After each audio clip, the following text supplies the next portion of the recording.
Bonjour à tous, aujourd'hui nous allons augmenter pas McDonald's, mais un énorme latte avec des frites dip et un Big Tasty. Au fait, affichez votre burger McDonald's préféré dans les commentaires. Le mien, c'est exactement le Big Tasty. Préparez-vous à l'avance, ça va être très intéressant. Allez, allons-y. McDonald's n'est pas McDonald's sans ses beaux emballages. Alors essayons de les refaire, mais à grande échelle. On va utiliser du carton ondulé comme ça. Nous déballons les cartons d'origine, mesurons les dimensions des boîtes, les multiplions et transférons ces dimensions sur le carton.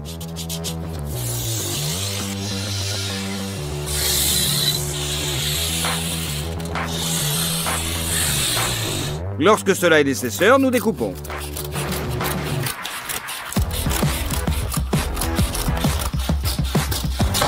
Et aux endroits marqués, nous plions uniformément le carton. Mettons un petit peu de colle. Et on assemble tout.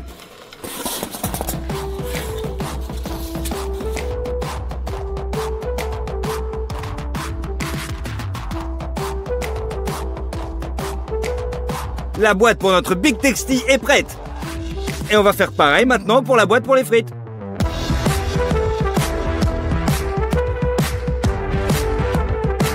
Le seau en plastique sera une grande tasse pour le café. Et on fait un couvercle avec le même carton. Je pense que ça va être plutôt pas mal. Allez, un peu de peinture maintenant. Et la première chose à faire est de mettre le seau en plastique en jaune. Avec de la bombe acrylique, nous recouvrons nos morceaux de carton.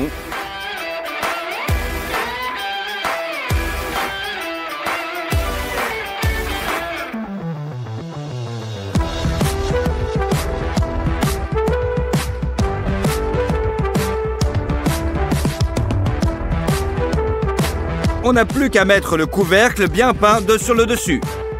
Et maintenant, l'écriture. Et voilà, c'est exactement comme chez McDo. La boîte pour les patates et celle pour le Big Tasty. D'ailleurs, nous allons fabriquer à partir d'un ancien modèle de boîte. Peut-être que de l'extérieur, ça ne semble pas si compliqué, mais il nous a fallu 15 heures pour fabriquer toutes ces boîtes, vraiment. La première chose qu'on va faire, c'est les mêmes frites que chez McDo. C'est la même chose, mais dans une forme différente. Donc, nous avons besoin d'un sac de pommes de terre. On l'ouvre.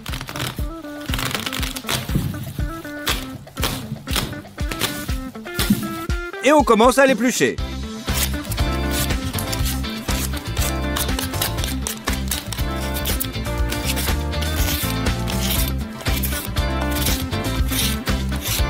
On jette les pommes de terre non épluchées dans le bol. Et pareil pour les autres. Et nous voilà avec un gros saladier de patates. Mais elles sont toutes sales. Alors on verse les patates dans le lavabo et on remplit avec de l'eau. Chaque pomme de terre est bien rincée pour la débarrasser de ses saletés. Et tous les œillets que nous avons manqués la première fois sont enlevés.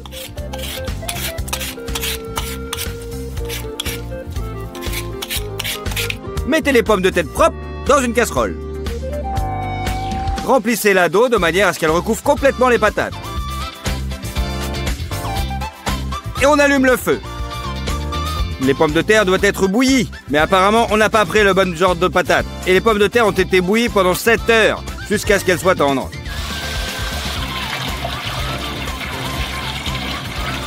On égoutte l'excès d'eau avec une passoire.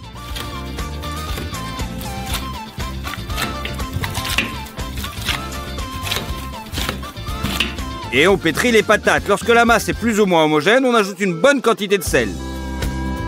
Et on continue à pétrir. La forme est vraiment pas très habituelle. C'est pour ça qu'on prend un moule en fer. On verse de l'huile dans chacun d'eux.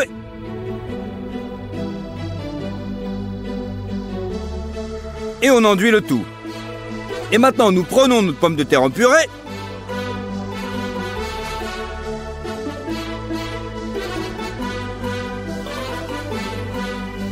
Et avec nos mains, on effrite le tout. Et à l'aide d'une sorte d'objet en forme de tuyau, on donne à la pomme de terre exactement la forme qu'on veut. Et on met le tout dans le congélateur pour toute la journée. Pendant ce temps-là, on va faire un café géant. Pour cela, nous avons besoin de 14 litres de lait. On ouvre les bouteilles et on verse dans un grand pot.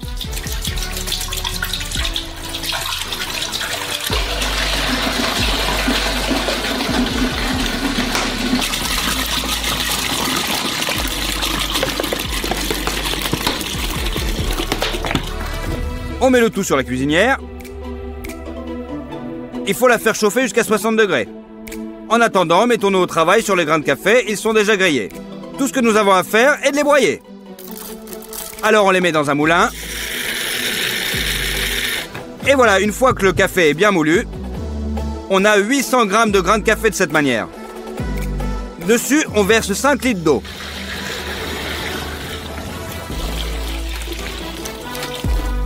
On remue. Et on remet tout sur la cuisinière. Versez beaucoup de sucre dans notre grand expresso. Et bien sûr, on remue. Le lait est déjà chaud. Alors on le prend et on le verse dans le mixeur. Fermez-le et donnez au lait un bon coup de fouet. Après cette procédure, le lait se transformera en une sorte de mousse. On met cette mousse dans un grand verre. Et puis on passe tout le lait chaud au mixeur. On met un tamis sur le dessus. Le café est déjà bouillant. Retirez-le de la cuisinière et versez-le dans un grand verre.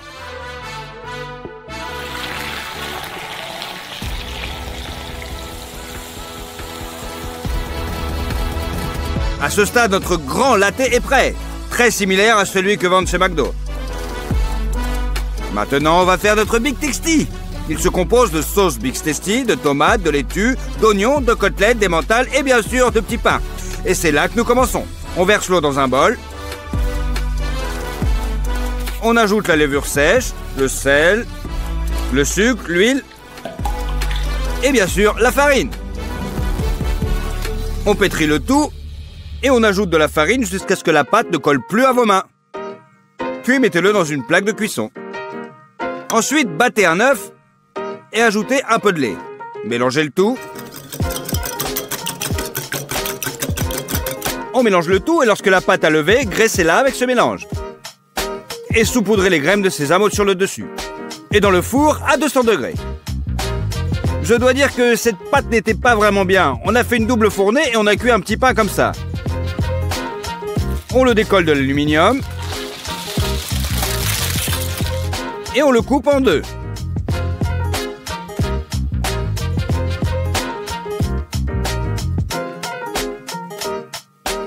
Et là, elle est très moelleuse. Faisons comme un steak haché. On ajoute un peu d'ail séché, du piment, anti-chili et beaucoup de sel. Et puis nous mélangeons les épices avec nos mains.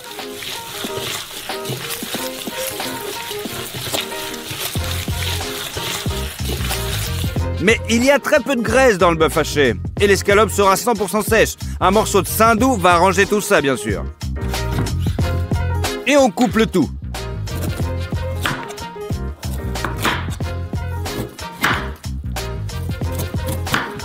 En lamelles et en dés. Et voilà.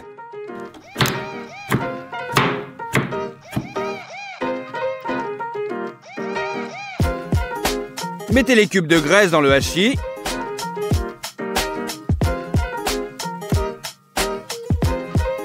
Et remuez encore une fois.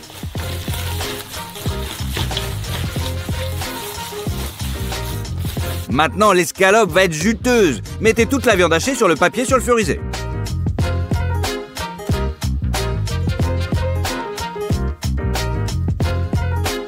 C'est prêt. On va le faire griller. Alors on allume.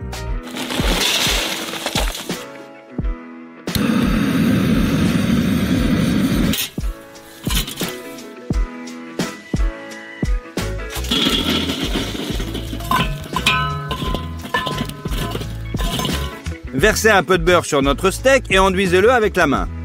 Posez une grille de cuisson sur le dessus et retournez-la.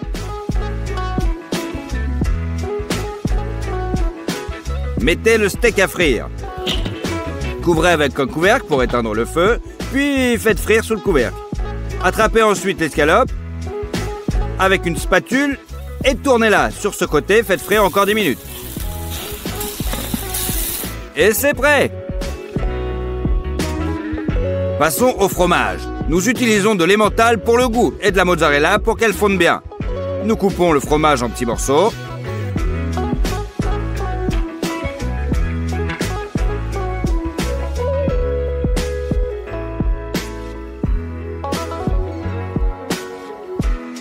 Et on le râpe sur une râpe.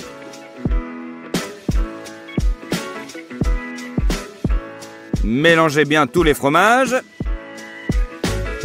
Divisez en deux et versez dans 2 pots.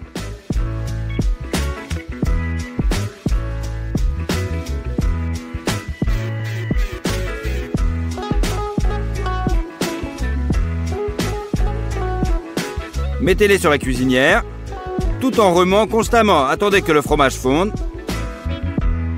Et maintenant, on prépare les moules. Graissez les plateaux en plastique avec de l'huile. Versez le fromage chaud.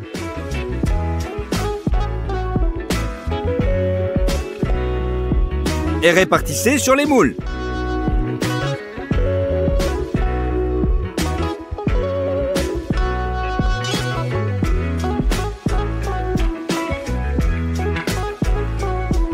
Et laissez-le prendre. Maintenant, pour la sauce Big Tasty, pressez une boîte entière de mayonnaise. Paprika, du poivre noir. On écrase l'ail et on le pèle. Hachez-le finement. Et frottez-le avec un couteau sur une planche. Et on met tout dans la sauce. Et de la moutarde américaine. Coupez un citron en tranches et pressez le jus. Assurez-vous que c'est de la sauce barbecue. Ce n'est pas tout. Il reste la chose la plus importante, un peu de fumée liquide. Remets une dernière fois et la sauce Big Tasty est prête. Parmi les légumes, nous avons besoin de tomates, de laitue iceberg et d'oignons. Épluchez d'abord l'oignon. Et coupez-le en demi-cercle.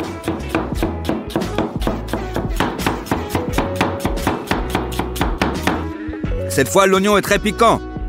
Les tomates sont coupées en tranches.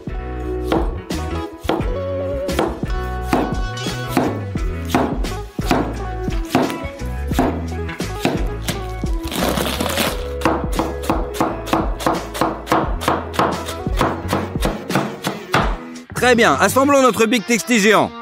Mettons une tranche de fromage sur un petit pain. Ensuite, notre steak énorme. Une autre tranche de fromage. La tomate.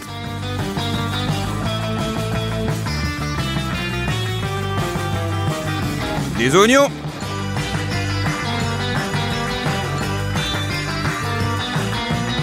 Notre bonne laitue. Versez toute la sauce sur le dessus. Et couvrez le petit pain supérieur. À ce stade, un énorme Big Tasty est prêt. À ce moment-là, les pommes de terre sont congelées. Vous pouvez les retirer. On le sort de notre moule et je pense que la forme est parfaite. Nous avons mis une énorme casserole sur les brûleurs. Il faut aussi beaucoup de beurre.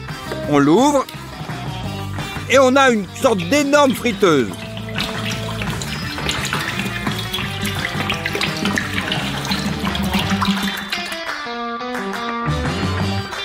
Dans l'huile chaude, nous plongeons nos pommes de terre.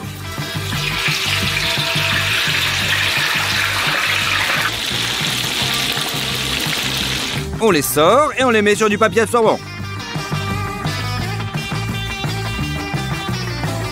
Faites frire le reste également. Et on met tout dans une boîte.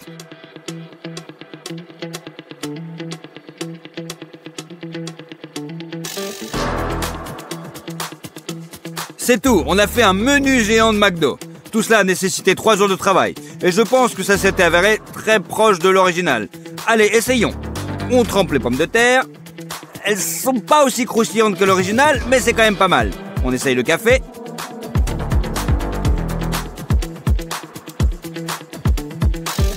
Le café est délicieux, très proche d'un latte de chez McDo. Et coupons enfin le Big Tasty.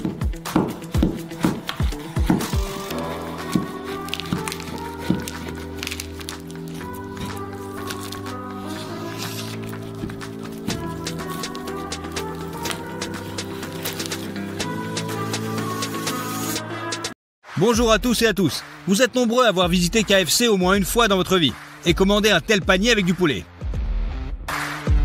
Ici, vous avez des cuisses, des morceaux de poulet appelés tender et des ailes panées. Tout cela est très savoureux. Nous avons décidé de cuisiner le même panier, non pas à partir d'un poulet, mais à partir d'une autruche. Tout d'abord, on nous a fabriqué un si grand seau sur commande. à l'intérieur duquel se trouve une entretoise droite comme à l'origine. Tout d'abord, on recouvre le seau d'une couche d'apprêt. Voilà, c'est prêt. Un petit peu de peinture blanche à l'intérieur. On couvre l'extérieur avec de la peinture rouge. Après cela, nous avons donné le seau à l'artiste. Nous verrez le résultat plus tard. On va au magasin pour la viande d'autruche. On a acheté 2 énormes morceaux de viande d'autruche. On le jette dans la voiture. Il pèse 43 kilos. L'addition est de 760 $. Ensuite, nous allons à l'hypermarché. On charge 120 litres d'huile de tournesol dans le chariot directement par carton. Il te faut de l'huile d'olive, du paprika, du gingembre, du poivre noir, du basilic, de l'origan et de l'ail sec. Beaucoup de farine et de céréales sans sucre. Ce panier entier nous a coûté environ 285 $. On a 2 grosses pattes d'autruche. Il y avait de la peau dessus.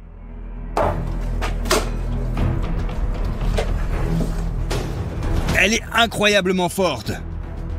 À tel point qu'ils sont en fond des chaussures. Il doit être retiré. D'une main, on retire la peau et avec un couteau, on sépare de la viande.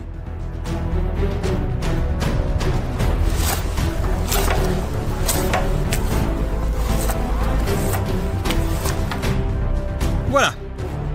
On coupe les morceaux de gras inutiles.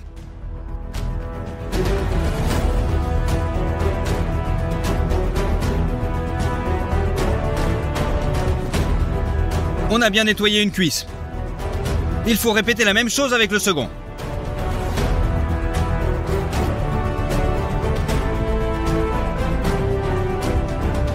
Lorsque 2 cuisses sont déjà parfaitement nettoyées, il faut séparer le pilon de la pulpe.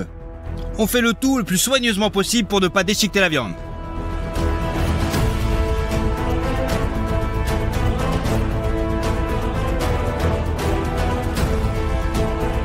On sépare l'os le long de l'articulation.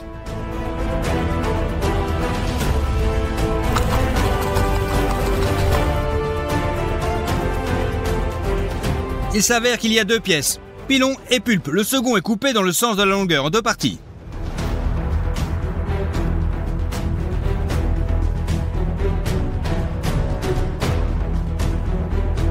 Plus tard, ce seront nos tenders. On coute la deuxième cuisse exactement de la même manière.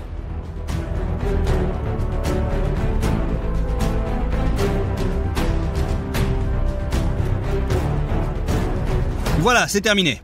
En conséquence, on a 2 pilons et 4 morceaux de filet. Mais le filet n'a pas la forme dont on a besoin. Si vous le laissez comme ça, il risque de s'effondrer. On utilise bien sûr de la ficelle. À l'aide de la ficelle, on attache un morceau de viande.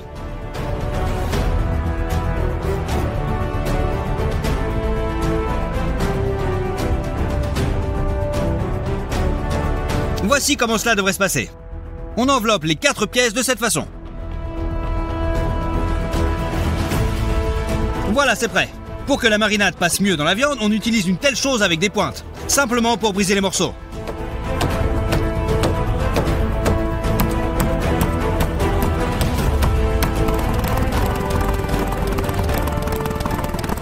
On prend un grand bol. On y met du gingembre moulu, du paprika, de l'origan et du basilic. Du poivre noir et de l'ail sec. Et beaucoup de sel. De la moutarde, bien sûr. Et 1 litre d'huile d'olive. On mélange tout ça. Et on verse 20 litres d'eau chaude. Cela libérera mieux les épices. On trempe les morceaux d'autruche dans la marinade. Et on ajoute plus d'eau pour couvrir toute la viande.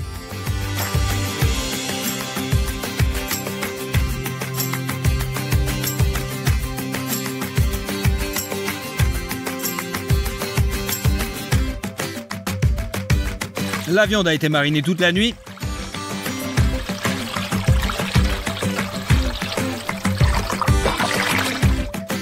Et maintenant, elle est devenue vraiment molle.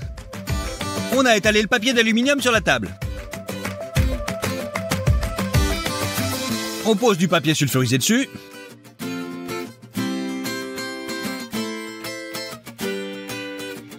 On prend les futurs tenders. Il faut laisser égoutter l'excédent de marinade.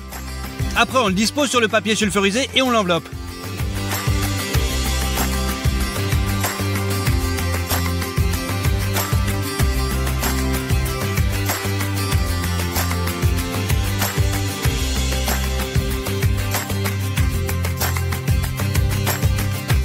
De la même manière, on enveloppe le pilon.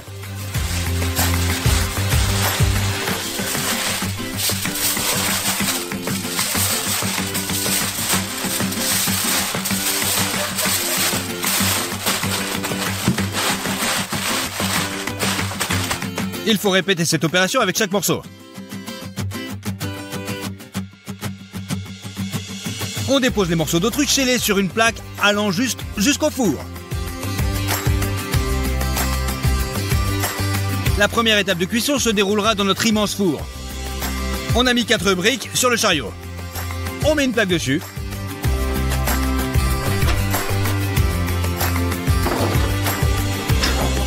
On envoie la plaque dans le four. On laisse la viande cuire pendant 8 heures, à une température de 180 degrés Celsius. Enfin, le temps a passé. On sort la viande du four.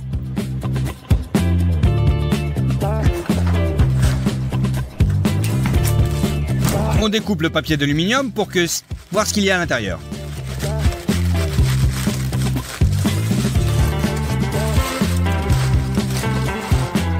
La viande est bien cuite.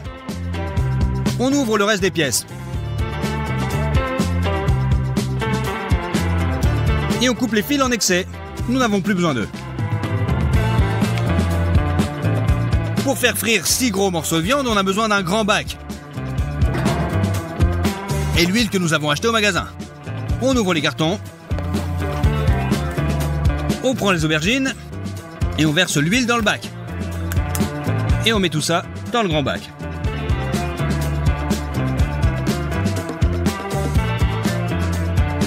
Et là, on a versé 120 litres.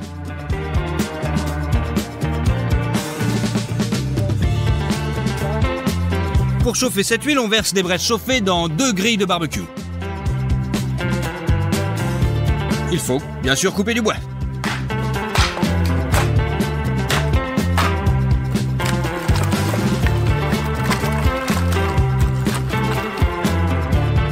Ensuite, on les dépose sur les grilles.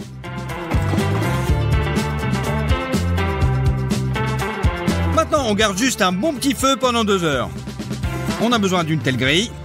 Là-dessus, on va abaisser la viande pour que la graisse profonde s'en aille. On prépare 3 bassines en plastique. Dans une, de l'eau. Dans la deuxième, de la farine. Et dans la troisième, on envoie 3 paquets de céréales sans sucre. Tout d'abord, on envoie le pilon d'autruche dans la farine. On le roule de tous les côtés. Puis on le plonge dans l'eau. Encore une fois dans la farine. Et dans l'eau. Dans la farine, dans l'eau, et la couche finale est constituée de flocons. On essaie de couvrir toute la zone de viande avec eux. On dépose une cuisse panée sur le grill. Par le même principe, on panne tous les autres morceaux.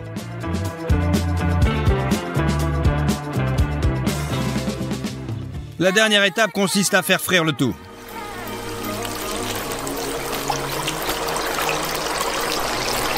Maintenant, il faut maintenir le feu au maximum pour que l'huile ne refroidisse pas. Après 10 minutes d'ébullition active, on relève la grille.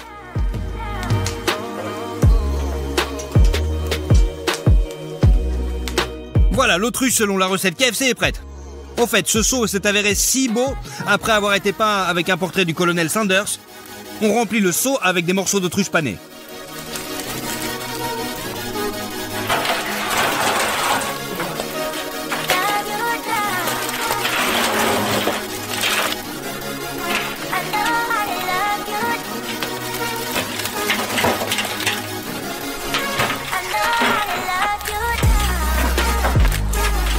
Je pense que c'est plutôt cool et que ça ressemble pas mal à l'original. Allez, on le découpe en morceaux.